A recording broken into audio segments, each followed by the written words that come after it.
Hello, everybody. Sarah Baskin is here. Yay, Sarah. There she is. Hey, hi, Dr. Slish. How are you? Good. How are you doing? I'm good. Good. Thanks for having me. I'm really excited about tonight. You've got a great profession, and I think the kids are going to love this. Great. Glad to hear it. You're thinking, I'm glad you think it's great. I'm working my ass off. I think it's pretty great too. So that's what I'm going to Okay, talk good. about. But yes, Good. I do also work my butt off. So that's Yeah. twofold. In this current healthcare world, it's been pretty Yeah. interesting. How But are things at the hospital? Are you guys getting slammed or? right now, actually, we're okay. I mean, we're Okay. busy just in general. It's a busy. Yeah. We're having some staffing shortages, which then limits our Yeah. bed capacity and stuff like that. But COVID Okay. wise, we're in pretty good shape, which is nice. It's maybe Okay. a couple patients. So Um, so it was bad in the spring though, right? You were pretty busy in the spring? yeah, we were pretty busy. Our volume was up more. Doing a lot more testing, things Mm-hmm. like that. So, but recently it's been more, much more manageable. We're kind of anticipating and getting things in line for the fall, and hopefully, hopefully things will stay like this. But we want to be ready Yeah. this time with, reenacting a lot of the protocols and policies that have kind of Yeah. came to fruition. There was a lot of just real Yep. time decision making and Yeah. changes. I'm so impressed by how good everyone's done with this. It's like, you know, for decades, people are like, this is going to happen. We should get ready. And there was not a lot of preparation. Oh, But when it yeah. happened, people snapped into gear. It's People very impressive. did what they had to do, and figured it out. And that Yep. was it was a quite interesting few months, because it was every day was a different policy. Some policy they put out the day before we changed, or it came in, it was Yep. totally new, in Yep. terms of what was happening. So Yeah. But but everyone came together. It's like we have to solve this problem. gotta figure it out. And so far up here, we've done pretty well. So I think whatever we've been doing in Plattsburgh, we should just keep on doing, because in the Yeah. North Country, because That's it great. really That's kept us great. from having worse And case volumes and and stuff. and SUNY Plattsburgh's been really good. I mean, you Yeah, saw Oswego just shut down because they had so many cases, but yeah, SUNY Plattsburgh's been doing really good. yeah. It's good, guys. Keep it up. Whatever you guys are doing. Yeah. Okay, 5:59. So, um, can you fire up your PowerPoint and make sure Yep. Let share it? me make sure it Because if you can't, I'll share it, and then I can flip the slides for you. okay. Sounds good. Oh, I can't. Nope. It says host disabled attendee screen sharing, so I can't. Oh, Yeah. yeah. That You means you want to show can't. it? It's fine. If you want to, it's the same PowerPoint. I didn't change it or anything. So if you want to share Okay. it, then I can go through and actually have my notes that way too. Okay. That's fine with me. Okay. I will do that, and Okay. I have to take a break for a moment because I hear my father yelling. I'm in Pennsylvania taking care of my dad, Oh, and okay. he's yelling at me. So I'll be right back. Okay.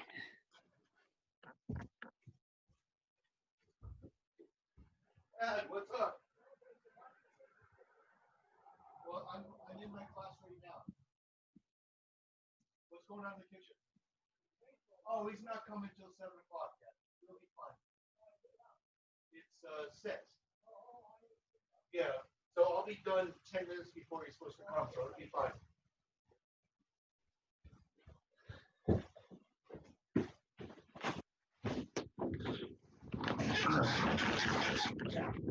Okay. So Sarah, do you deal with geriatrics much?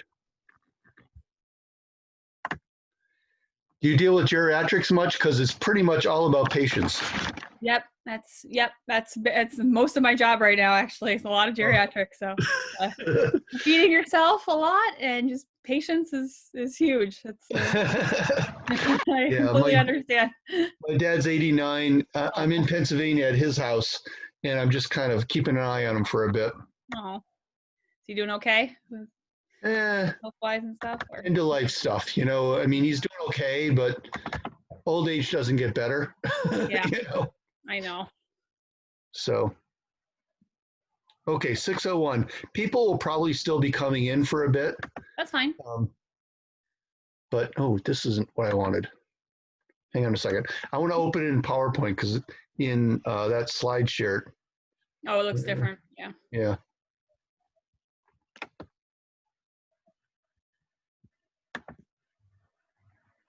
Mm-hmm. Nope.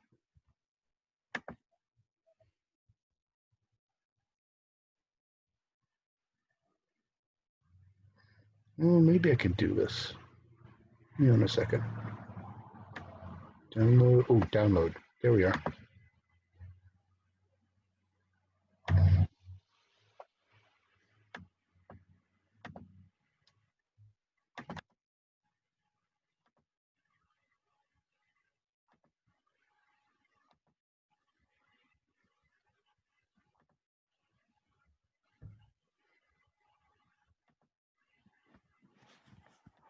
Technology. I'm getting so much better at it.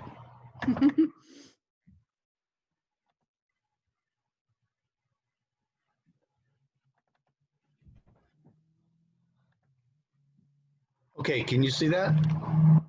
Let's see. Can you see? Can you see your PowerPoint or no? Yep, that works for me. That looks good. Okay, so just a quick introduction here. This is Sarah Baskin. She is a nurse practitioner over at CVPH, and this is a really great job to get. It's basically a master's level nurse, although she'll explain it to you, and I won't. And so I'm going to let her go ahead and make her presentation. All right. Hi, everybody. Thanks again to Dr. Slish for having me. I did this similar lecture last year. So I want to talk a little bit about being a nurse practitioner. So I don't know if any of you let's say in the spring, took a class with me and Brooke Maggie and Brett Palmer, but they're two PAs. And I know Brooke talked to you guys maybe a couple weeks ago about PAs. And she's a good friend of mine actually. So I wanted to go over the nurse practitioner stuff as well, because they're very similar in a lot of ways. I'm sure she talked about that. But also kind of there's some differences in our scope of practice and what we do and how you get there too. Okay, next slide. Okay. All right. Sorry. Hold on one second. There we go. So I am a nurse practitioner. I am what's called a family nurse practitioner by training and certifications, where the FNP in my title comes from. So when you become, I'll go over this in a little bit, but when you become an NP, you have to pick a different specialty, and that's where you get your training in terms of what age of patients or what type of patients you're going to be treating and taking care of, and then that's your board certification as well. So as a family NP, I can treat the whole lifespan, so from babies up until geriatrics, so the whole range. Right now, I am the stroke nurse practitioner over at CVPH. I did a combined bachelor's in nursing and master's in nursing at Columbia. So but originally I have a bachelor's in biology from Providence College in Rhode Island. So I started kind of figuring out then where did I want to go, what I wanted to do. I wanted to do something in healthcare. I didn't know what it was at that point. So I said, I'm going to take all the classes that I can to figure out, do I want to go to med school? Do I want to be a nurse? Do I want to be a PA? Do I want to be a vet? I had that idea for a while. And took all the prereqs that I needed to get into kind of any of the programs that I thought. And then I went and worked for a few years in Boston in the admin side of a neurosurgery department at Brigham and Women's Hospital. And there I worked with physicians and with nurses and NPs, PAs, and really kind of just clicked with the NP profession. And so I decided to go back to school and get my master's. And I'm currently also now enrolled in a doctoral program. So I'm doing what's called a DNP, or Doctor of Nursing Practice. So as an NP, you can go on to do a doctorate if you want. You can either do a DNP, which is a clinical doctorate. So my final project will be a clinical-based project of some kind, or you can do a PhD, which is more research-based. So I'm working on that now, and then I'm actually right now in the works in this semester developing my project, which I'll kind of implement sometime next year and then do my paper on. How I ended up in neuro is that I did what's called an NP fellowship. So I've probably heard of doctors and different fellowships they can do in training, and it's a little bit different for NPs, and there's not as many, but it's something that is becoming more popular, is to go and do a subspecialty of some kind if you have an interest in a certain area. And I always really liked neuro.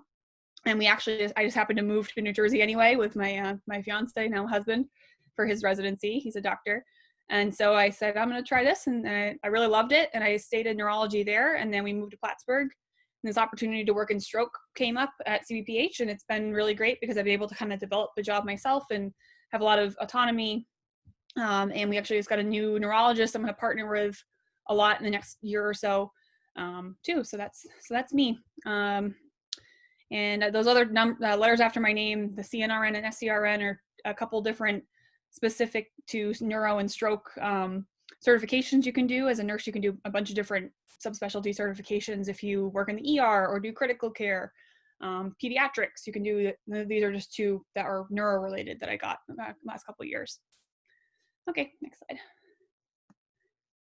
All right, so nurse practitioners. So this is just a good infographic. It's a little, I know it's a little blurry maybe on the slide, but this is from the AANP, which is the American Association of Nurse Practitioners. It's our biggest professional organization. It kind of goes through a lot of, it breaks down a lot of the current data on NPs. This is from just in August 2020. So right now there are about 290,000 NPs in the US. It's a big profession. It's a growing profession, as you can see from the last few years. We're considered licensed autonomous clinicians. We're focus our practice on managing people's health, preventing disease. It's a very patient-centered model. The nursing model in general is very holistic, and you're doing things to not just treat their medical problems, but also prevent them from getting sick and preventing chronic conditions. And how do we also address social problems and things like that? Where their NPs exist in all 50 states and DC as well. So you can work anywhere in the country. We work in primary care, acute care, specialty health services like I do in neuro. About 89% of NPs are prepared in primary care, and 7 out of 10 usually end up working in a primary care setting, like a primary care's office or even like a pediatrician, family medicine, things like that.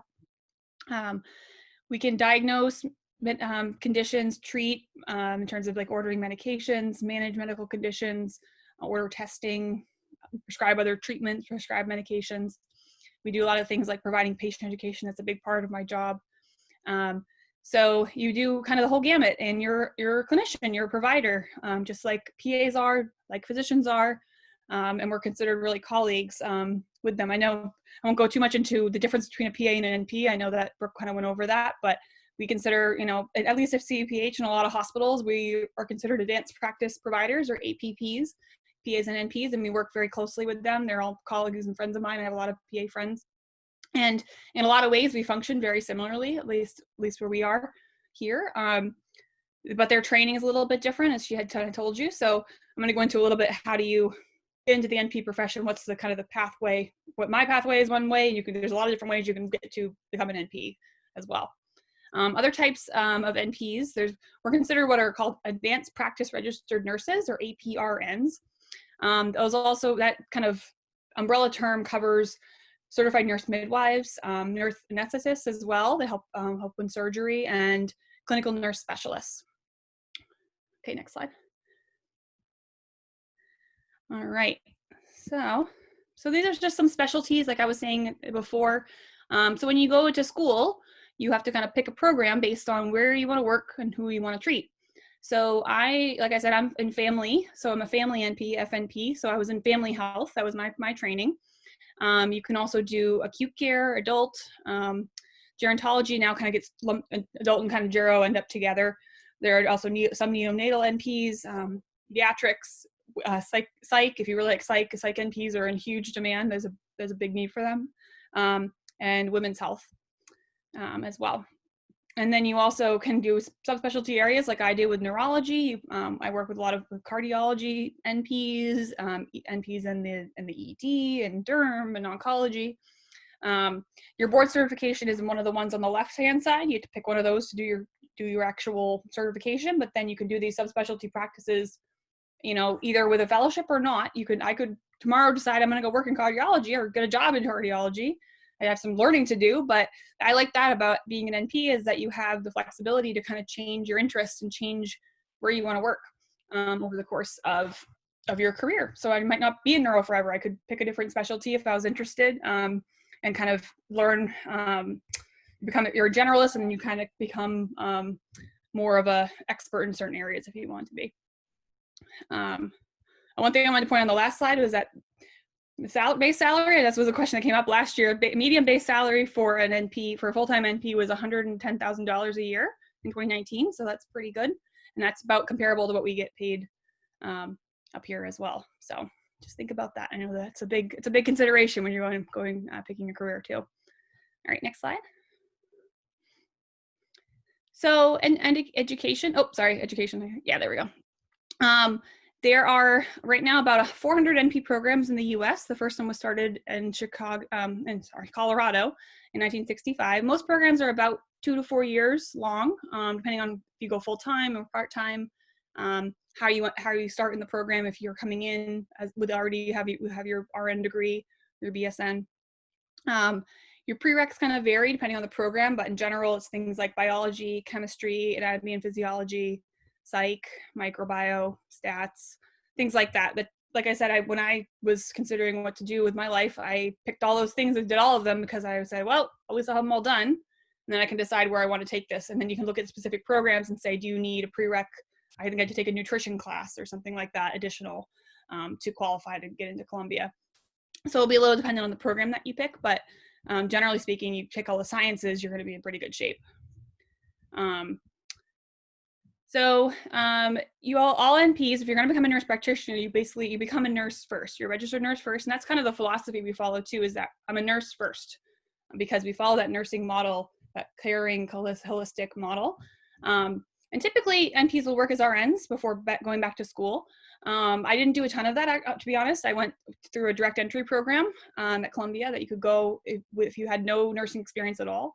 I did a little bit of stuff as an RN in between or during my NP degree too, but some people have been RNs for years, and then they decide I'm going to go back and do my master's and become an NP. So it's kind of what you are interested in, what you want to do. There's pluses and minuses to both. I would say, obviously, experience is always a good thing. I think one downside of if you work as an RN for a long time, you have to switch your mindset to being a nurse to the provider model, provider mindset where you're the one ordering the tests versus you're the one instead of carrying out the orders like a nurse does. So you have to say, oh, I'm the one that's making decisions and making the diagnosis and picking the plan. There's all different kinds of programs out there. And they can go straight through to your bachelor's, to your master's, and now some programs actually go directly into your doctorate, like I'm doing now. So actually the program I did at Columbia doesn't exist anymore. It's now directly to your doctorate, to your DNP too. So it's something to consider if you want to get that. That's kind of the terminal degree for a nurse practitioner. So if that's something you're interested in, maybe you do one of those programs and you get all of your education done. And then get your experience. So you do basically your didactic training, and then you do clinical training. So you go through, think of it at a minimum a minimum of 500 clinical hours to take your certification exam. So that's doing rotations in different specialties. So when I did my family NP degree, I did a rotation in pediatrics, in primary care, in women's health, in, what else did I do? Acute care. I think I did a brief like inpatient rotation, a bunch of different things. You can cover all the different areas of where you could be potentially working, and then you use that clinical hours and you put that together with your didactic learning in the classroom, and then you can take your exam. Most programs you end up doing a lot more than 500 hours. I think I ended up doing maybe 900 hours total by the time I was done, which is pretty common because more experience, the better. So they try and emphasize you want to get the minimum 900, 500, but a lot of times you'll do a lot more clinical time than that, which is always a really good thing. All right, next slide. So you have to have both to practice as an NP, you have to have both your registered nurse license and an NP license in each state in which you practice. So for example, I work here in New York, so I have a New York RN license and a New York NP license. I also carry my New Jersey RN and NP licenses still, just because I already had them when I was down there. So you have to have both in order to practice. You can't let your RN license lapse because you can't renew your NP license without it. You take what's called the NCLEX exam to get your RN, and then once you graduate from your NP program, you pass your board certification exam in your specialty practice areas. And these are just 3 examples of 3 different board certification company groups. So I took the ANCC exam. You can also take the AANP exam. There's the pediatric nursing boards. I have a friend that's a PEDS NP, and that's where she did hers through.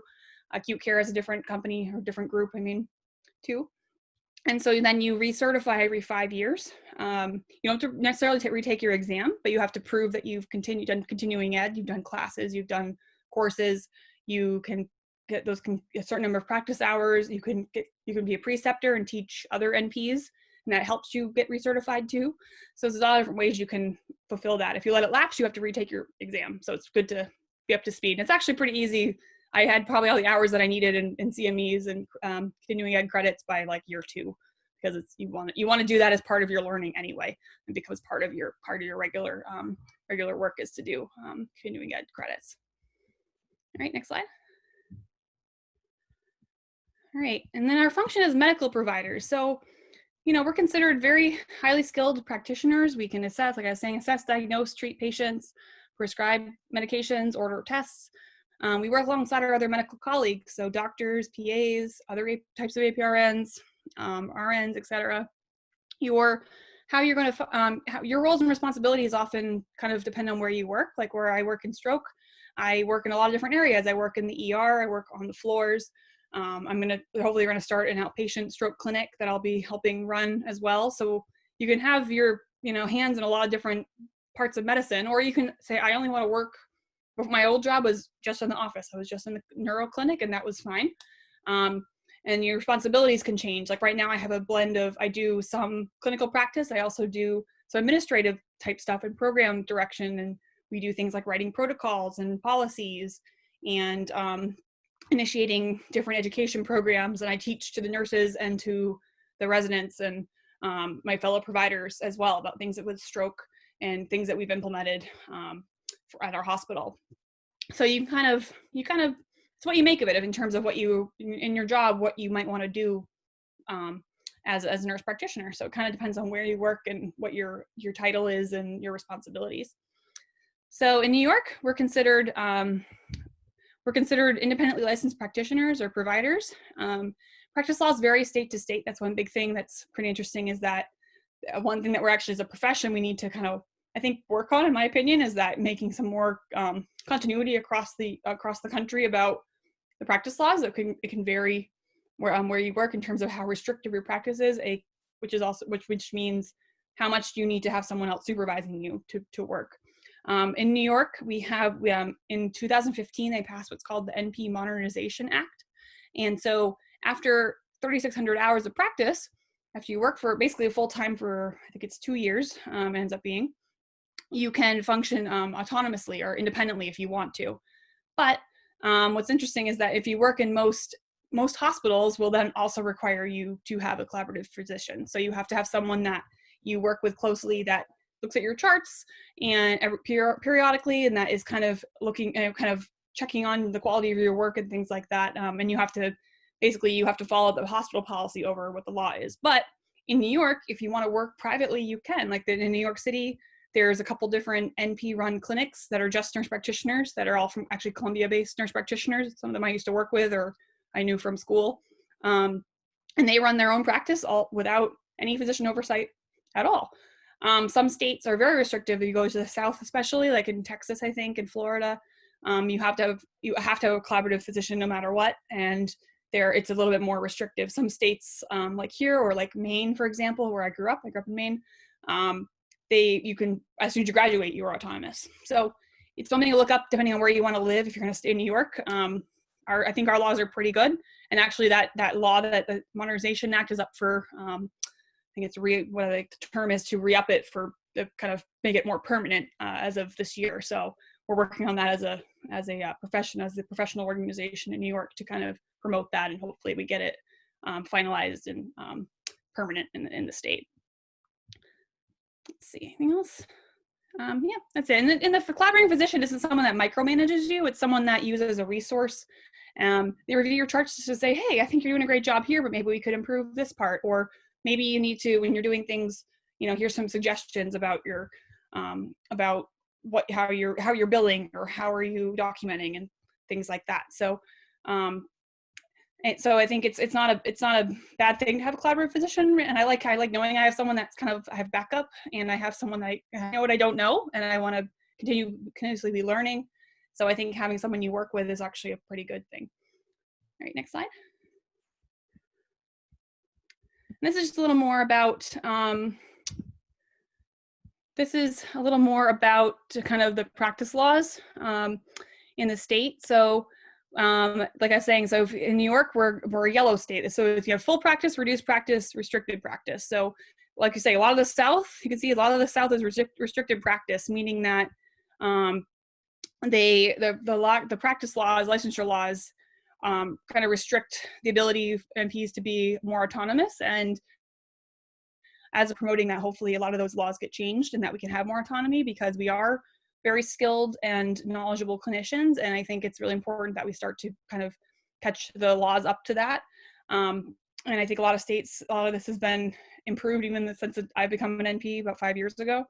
The yellow states like New York have reduced practice. So you have to have a little bit of oversight. Like I said, I have to have a collaborative physician before I'm, work for a few years. But after that, you could be autonomous. You have to have some collaborative agreement, but you can, there's a little bit of variation. And then the green states are the ones like Vermont, actually, too, across the lake, is you're completely autonomous. And that's what we really are trying to promote, is more autonomous practice across the country. And so I think hopefully in the next few years, we'll see more of that happening, more green states. That's kind of the goal. All right, next slide. So if you want to become a nurse practitioner, or really, in general, want to go into medicine, here's some thoughts about some words of wisdom, is get some experience in healthcare. So I think it's really important to shadow, to, work with different environments. Where I worked in Boston, I was exposed, like I was saying, to a bunch of different types of practice, a bunch of different types of roles in medicine. And I really didn't even think I wanted to be an NP until I worked there, because it gave me a chance to, as I never really had much experience with nurse practitioners. And so I think it's really important that you get those shadowing opportunities or job opportunity where you're exposed to different areas of healthcare, because it gives you some exposure to just medicine itself, and also different types of jobs that you can take. And be sure to ask questions and network. Network is huge. I still get in contact with a lot of people I worked with back then that are NPs before I was one.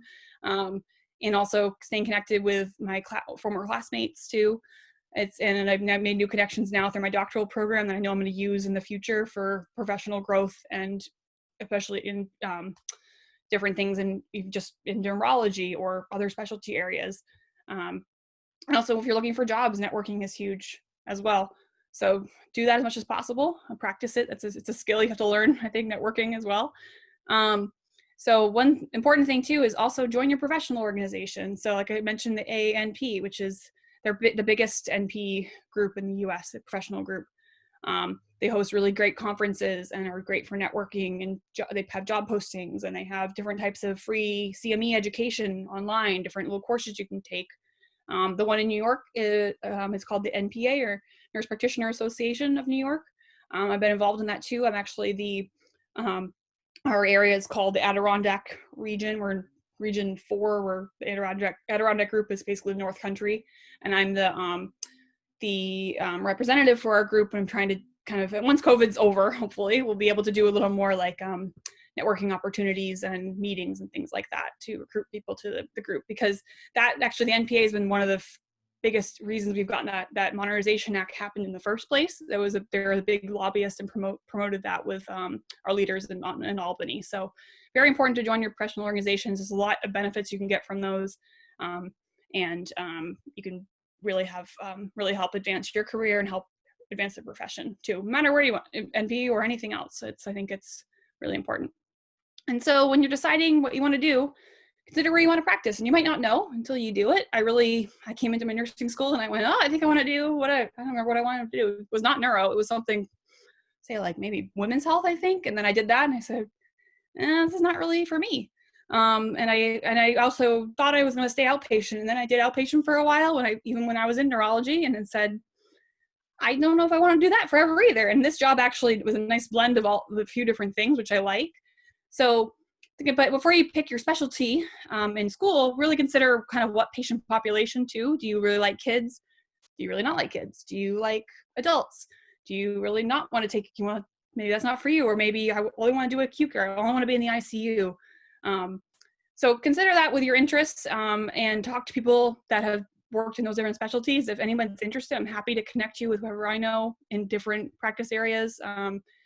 please, I'm going to have my contact info at the end, and I can definitely have you, if you want to just email with someone that is in those different types of practice areas to find out what they do every day. Happy to do that for you, because I think it's really important to hear from on a first-hand basis, what does that mean to work in the ICU or in the ER versus in a clinic. The hours are different, the pay is sometimes different, the patients are different, your responsibilities can vary. So really consider what you're interested in and what kind of where you want to go with it. Also do your research when applying for student loans. This is a huge one. I have a lot of unfortunately, I think no matter what you do in healthcare now, you kind of have to take on some debt, unfortunately, I'll just tell you, but they don't do a great job teaching you how to do that beforehand. So do your research. And one big thing you can do is look for employers that have tuition reimbursement. Like right now I'm doing my doctorate, and CUPH is helping me pay for some of it, which is awesome. I'm also there's loan forgiveness programs. I'm actually in a program working here when I'm working in Plattsburgh that helps repay some of those loans. So if you're looking, once you graduate, look for jobs in areas where like nurse NPs have actually a few different opportunities, which is really great. If you work in a high need area like up here, or like in inner city, like in the Bronx, I could have gotten a similar experience and similar loan forgiveness, because that can make a huge difference. You don't have that burden forever and ever too. So those are just some suggestions, and I think I love being a nurse practitioner. I think it's a great big profession. I think it's a great work-life balance. We're expecting our first baby in a couple months, but I've been able to still keep working and have a great, career. I have a lot of plans when I come back to things I want to be doing. And I think it's a growing field. We have a lot of new opportunities, a lot of different ways that the profession itself is growing, and opportunities for learning and experiences, like the fellowships and nurse residencies are much more prevalent than they were even a few years ago. So if you really like a certain area, you could do a fellowship in cardiology or in emergency medicine, and get that additional training. So really, I think you can have a lot of variety. And like I said, I think before, is you can also change. You could change your mind and say, I want to do something different. And doctors don't have that flexibility really. My husband, for example, is a physician. He's a hospitalist. He did internal medicine. For him to change, right now he does like general medicine. If you're admitted to the hospital, you go with pneumonia or COVID or something, he'll probably take care of you. But in order to do a different specialty, he has to do another fellowship, a long fellowship. And then once you do that, it's kind of what you can do, unless you want to go back to school or back to training again, which no one really does. So as an NP or a PA, even, you can really have that a lot of mobility within your career to change just job by job. And you really, once you get your baseline of knowledge, so much I think, and just in healthcare in general, is you learn so much just on the job. Like classes are one thing, but it's that hands-on experience is what is really so important. And that's where you really learn how to be a provider and a practitioner and a clinician. So once you figure out where you want to go and what you want to do for a career, for your job, then that's, once you really get into it, that's when you're gonna learn and experience medicine, and it's really gonna click. I think classes are great, but I think it's that really hands-on learning and taking care of people is really the best part of my job. And it's also what you need the experience to do that. So give yourself a chance to kind of think about where you want to go and what you want to do. But NPs, I think, is a great field. And you don't have, like I said before, you don't have to be a nurse forever to do it now. You can go and do it, and you can be out of school in a few years and working. So I think right now we're in a way that it's definitely a wave of more acceptance, and a lot more doctors and hospitals are like APP friendly or NP friendly, and really see us as equal collaborators, equal clinicians and colleagues, which wasn't always the case. So I think, especially now, I'm excited to work with. I have a new neurologist that started. I'm going to work with a lot, and he's young and enthusiastic, and we're going to, I think, be a great partnership. I don't feel like it's someone that's going to be supervising me. It's going to be we're working together as a team. And that's a big, I think, part of being, if you're a APP, is you're part of a team taking care of patients. All right, next slide. All right, I don't have a ton more, but you have any questions, comments? These are some resources. Like I said, the ANP, Nurse Practitioner Association of New York. The ANCC is one of the the board certification bodies, which is where I took my board certification through. The All Nurses Forum is great. There's a great website if you're interested in nursing in general. They have great open forums, and I did a lot of kind of questioning about where I want to go to school, or everybody's always has some experience they can post about, and so it's all nurses or NPs posting on those boards. So if you want to just kind of dive in there, and you can literally search like, nursing programs in New York, or loan forgiveness programs, or how do I become a FNP? And there's a lot of great information on there. And the other sites have a lot of stuff too about how to become a nurse practitioner, different programs, different jobs, job listings as well. Any questions?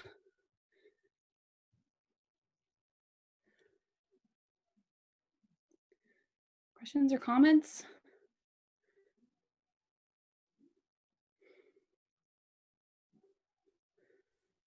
Sorry, you might have answered this already, but my Wi-Fi was weird for a minute.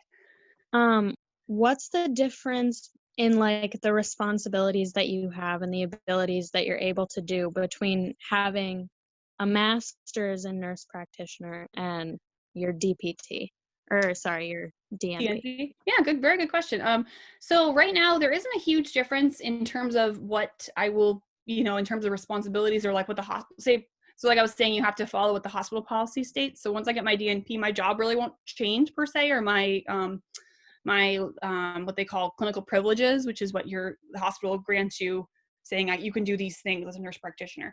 However, what the DNP does open up is a lot of other doors for other areas. Like I really like teaching. I teach the nurses, and so I think a lot of and we always need nursing faculty, so there are a lot of programs really want you to have your doctorate to do that.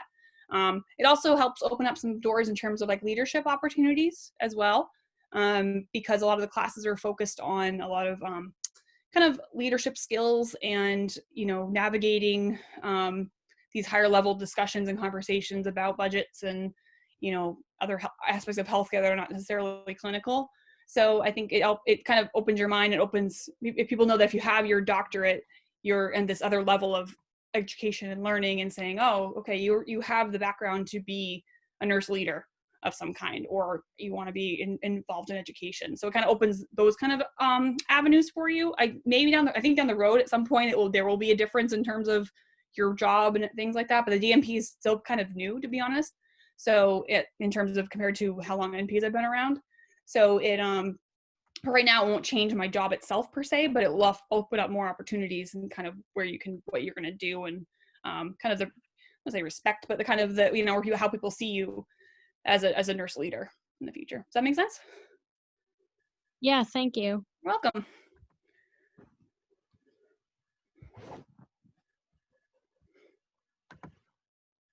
Anything else?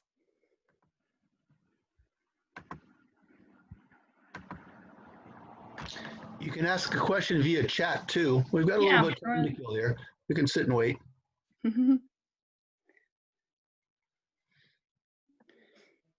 So one thing I like to say is, like, in Plattsburgh, it's so hard to get into the nursing program, to get a BS in nursing. It's really hard because, it's a great job, so it's competitive to get into it. But if you didn't get into that program, you finish your degree in biology, you can do an accelerated nursing program. It takes, I think, a year or 2 years to become a BSN, and then you can become an NP in another year. So it's a viable path.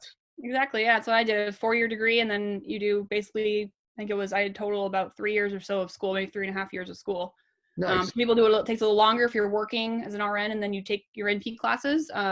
But you can do it both ways. Right now I'm doing my DNP part-time. If I quit my job and did it full-time, I'd be done in like a year with that. So yeah, I think you can really be out of school and working pretty quickly, honestly. When I did my program, it was about a year for the BSN. It was a lot of work in a year, but it was basically all the nursing classes and nursing experience crammed together in one year, one of those accelerated programs. But then I was done. I took my NCLEX, and I could have worked as a nurse even more than I did, even if I wanted to, before going back to school. Yeah, it's kind of nice because you can get out, and doctors, and by comparison, you have to be in school for 4 years. You have to do undergrad, you do 4 years of med school, And then you do a Yeah. residency that can be like 3 to 7 years, depending on what you want to do. If you want to be a neurosurgeon, you got 7 years of just residency ahead of you after med school.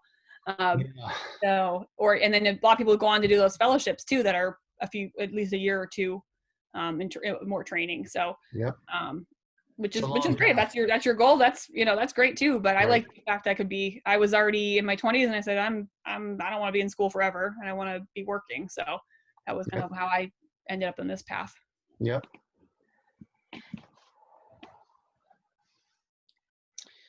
Okay, any questions, comments, any discussion points to cover here? Okay, so if not, I want to thank Sarah. Thank you so much for a great presentation. You're welcome. And if you've got any questions, let me know and I will connect you with Sarah. She's no doubt willing to answer. Yeah, for sure. And I'm going to let you go for tonight. Okay. Yeah, I know it wasn't that super long of a presentation, but it was. No, it's fine. It's fine. Yeah. Yeah. Yeah. So I hope that everybody learned something. But yeah, please reach out with any questions. I'm available, and like I said, I'm happy to connect you if I don't know it. But I have a colleague or a friend that is in that type of nursing or type of role. I'm happy to kind of reach out to them and get you connected to. And that's the medical model, right? If I can't answer your question, I'll find somebody who can. Exactly. I find somebody else that knows better than I do. Yep. So I'm happy to do that. So please let me know. I have a Have a question. good night. Oh, so question? Yeah, just one question. Sure. Yeah. Go ahead. So when someone does residency, do they get paid for that or no? You get paid. It's not that much, and it's a lower salary than what you make as an attending. If you're a doctor, if you go to residency, it's something between. It's set by, there's like national guidelines on what they pay. It's because it's basically funded through the government. But it's not as much, not even close to what you're gonna make when you're all done with all that training. But yeah, you do get paid for those years. Okay, thank you. You're welcome.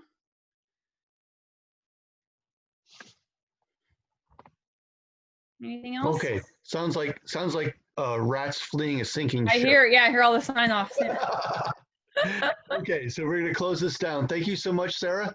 You're welcome. And everyone, have a great night. Get a good night's sleep and be ready to work tomorrow.